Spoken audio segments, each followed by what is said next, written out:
Бұл үйдің кілтін алдық, міне кілт қолында.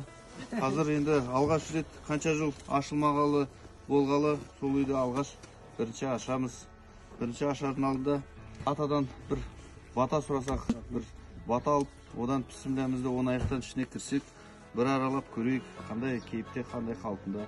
Негізі келген мақсатымыз алғаш ашып, бәріміз қарап, одан кейін жігіттер барлығымыз одан кейін болған құжатын жасаймыз, сметасын жасаймыз, мынау заборынан бастап, мынау үйін қалпына келтіру, сол қандай жұмыстарын жасап, биылғы жылы оның бәрін аяқтап, биыл мына 80 жылдықта ресми түрде бұны ашып, үй мұражай ретінде жасап, соның бәрін биыл іске асыру керекпіз. Енді сол үлкен жұмыстар алдымызда тұр. Енді ата бір батаңызды берсеңіз, одан пісімді де бұл үйге ашып кірейік.